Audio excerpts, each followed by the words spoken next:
Hallo, herzlich willkommen zu einem neuen Video, diesmal aus einer der teuersten Gegenden hier in Toronto. Wahrscheinlich die teuerste oder ja, vielleicht schon die teuerste hier nördlich des Zentrums von Toronto. Die Gegend hier oder die Nachbarschaft heißt Witchwood Park und das ist, also man kann hier rumlaufen, spazieren gehen, viele Leute mit Hunden, die hier langlaufen. Es ist nicht wirklich eingezäunt, aber schon irgendwo ein bisschen begrenzt, würde ich sagen, hier in Toronto. Relativ ruhig gelegen, wie man sehen kann, voll mit wunderschönen großen Häusern. Aber was das Ganze so besonders macht, sind wirklich die Grundstücke hier drumherum. Also relativ große Gärten, viel Natur und viel Stille. Obwohl man hier quasi im Norden, Süden, Westen, Osten von Hauptverkehrsstraßen begrenzt ist. Es ist hier sehr, sehr ruhig und viele Leute nutzen die Gegend hier gerne, um spazieren zu gehen. Gerade jetzt im Herbst, wie man sehen kann, das Laub hat sich so bunt verfärbt und das Wetter ist immer noch relativ gut. Es wird langsam ein bisschen kühler, aber es ist meistens immer noch trocken und lässt sich hier noch gut aushalten für die Jahreszeit. Und wenn man dann in der Gegend ist, hier nördlich von hier ist St. Clair West, also sehr beliebte Gegend in Toronto. Wenn man dann so ein bisschen dem Straßenlärm und dem Verkehr entfliehen will, dann bietet sich hier zum Beispiel Witchwood Park ganz gut an. Wie man sehen kann, breite Straßen, stehen schon so einige Häuser, aber der Verkehr ist entsprechend ruhig. Die Grundstücke sind wie gesagt privat, da kann man also nicht drüber laufen, aber es gibt genug Spazierwege drumherum, um die schönen Häuser zu bewundern. Die Gegend hier oder die Nachbarschaft wurde Ende des 19. Jahrhunderts gegründet, unter anderem von Künstlern. Also ich glaube, ein bekannter Maler war dabei und ein Geschäftsmann und die haben das so ein bisschen hier als ihr kleines privates Projekt betrachtet und hier so eine kleine Gemeinschaft geschaffen. Mittlerweile ist das Ganze, wie gesagt, sehr gewachsen und ziemlich viele große Häuser sind entstanden, teilweise sieht noch recht alt aus. Das hier zum Beispiel sieht so ein bisschen aus, als wäre es noch im Ursprung erhalten geblieben, aber es gibt halt auch viele neue Häuser oder neuere Häuser, wie man sieht, wunderschön hier mit den Bäumen jetzt im Herbst. Und das ist so eine Gegend, das ist so ein kleiner Geheimtipp. Also ist nicht so einfach zu finden, wenn man jetzt nicht davon weiß. Dann denkt man auch vielleicht, man darf hier nicht rein oder man darf hier nicht rumlaufen. Aber dem ist nicht so. Also man kann hier durchaus hier rumlaufen und es gibt noch so ein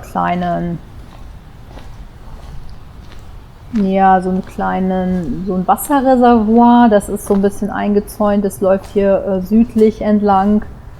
Dann gibt es noch einen Tennisplatz, der ist aber dann, glaube ich, eher für die Leute, die hier wohnen. Also ich habe da auch noch nie jemanden spielen sehen.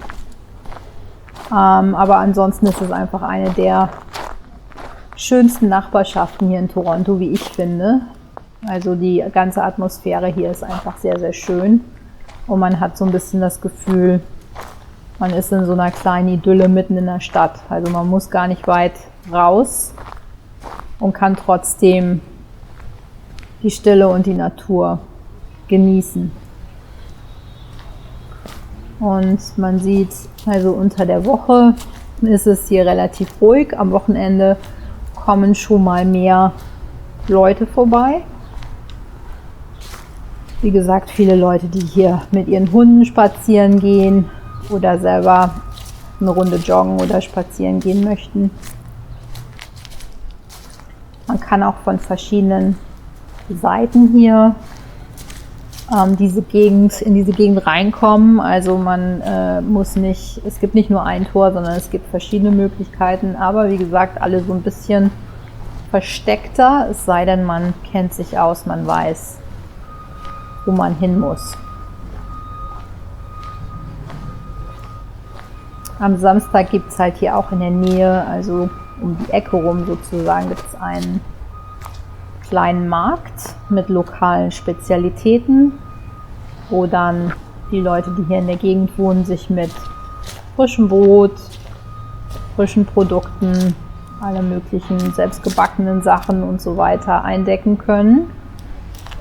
Und die Gemeinschaft hier ist halt so sehr gemischt. Es sind halt viele Familien, viele junge Leute, junge Paare mit Kindern und so weiter. Also alles hier vertreten. Und es ist halt wirklich nur südlich von St. Clair West, was halt auch eine der beliebten Gegenden hier ist in Toronto.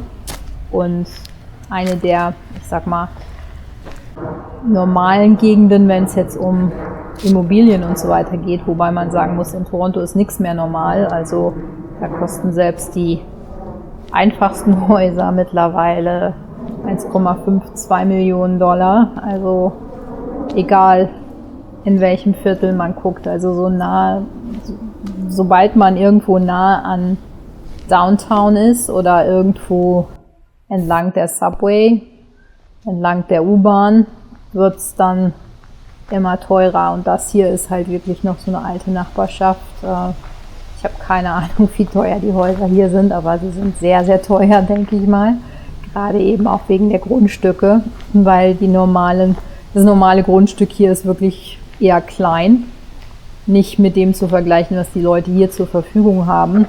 Und ich nehme mal an, dass das Bauland hier auch begrenzt ist, sodass hier nichts Neues gebaut werden kann.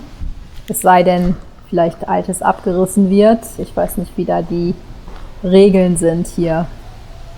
Sieht man auch wieder die Eichhörnchen überall hier, die hier rumlaufen. Und das hier ist Ridgewood Barns, das ist halt direkt daneben. Das war früher das war so eine große Halle, da wurden die Straßenbahnen von Toronto repariert, untergestellt, gewartet. Und das ist vor ein paar Jahren, ich weiß nicht, vielleicht auch schon länger, wurde das zu einem Gemeinschaftszentrum umgebaut. Also teilweise indoor und teilweise auch draußen. Wie gesagt, samstags findet hier ein Farmers Market statt, so ein kleiner Markt. Im Winter ist es drinnen in diesen Hallen, wo früher die Straßenbahnen gewartet wurden. Und im Sommer ist es draußen. Und es gibt auch so einen kleinen Garten hier, einen Gemeinschaftsgarten, der von verschiedenen Gemeinschaften betrieben wird. Also Schrebergarten oder Gärten wäre zu viel gesagt. Das ist halt eher im Kleinen hier. Aber es gibt so verschiedene Einrichtungen, die sich dann hier so ein bisschen betätigen und entweder Gemüse, Obst anbauen oder auch einfach Blumen pflanzen. Im Sommer ist es ganz schön, kann man hier rumlaufen. Es gibt Bänke, wo man sich hinsetzen kann. Drumherum gibt es relativ viele Cafés oder Läden, wo man Kaffee, Kuchen, was auch immer kaufen kann. Wie gesagt, wenn der Farmers Market am Samstag da ist, kann man da selbstgemachtes Gebäck kaufen oder auch seinen Kaffee oder Tee dort holen. Und dann kann man sich hier hinsetzen und den in Ruhe trinken. Und es ist, wie gesagt, eine ruhige Angelegenheit hier. Es sind nur ein paar Schritte, dann ist man wieder auf einer belebten Straße. Aber solange man hier ist, in der Umgebung, ist es halt wirklich einfach nur ruhig und schön. Und man sieht auch, hier wird gebaut, wie das leider überall in Toronto der Fall ist. Ich sage leider, weil man hat immer das Gefühl, es dauert ewig und 3 Tage, bis hier mal was fertig wird. Und bevor dann irgendwas fertig gemacht wird, fangen sie schon wieder irgendwo anders an. Das sind hier die alten Hallen, wie man sehen kann, noch von den Straßenbahnen. Also wo früher, wenn diese Türen aufgemacht wurden, dann standen da die Straßenbahnen drin. Die Schienen hat man jetzt entfernt, um hier Platz zu schaffen für Bänke. Es gibt einen kleinen Spielplatz in der Nähe für Kinder und was man hier als sonst noch alles findet. Es gibt so ein paar kleine Künstlerwerkstätten auf der anderen Seite noch, wo so Leute ihre Studios haben und selber Sachen produzieren, anbieten. Also schon so ein bisschen noch diese künstlerische Gemeinschaft, die hier gepflegt wird. Und man sieht, es ist ganz nett restauriert worden hier mit großen Fenstern.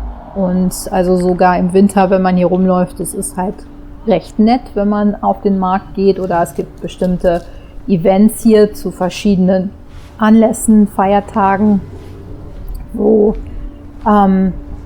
die dann da drin stattfinden, wo Leute dann irgendwelche selbstgemachten Sachen verkaufen und so weiter und so fort. Und ja, hier sieht man noch so einen Teil der Gärten mit den Pflanzen, die hier gemacht wurden, die hier gezogen werden.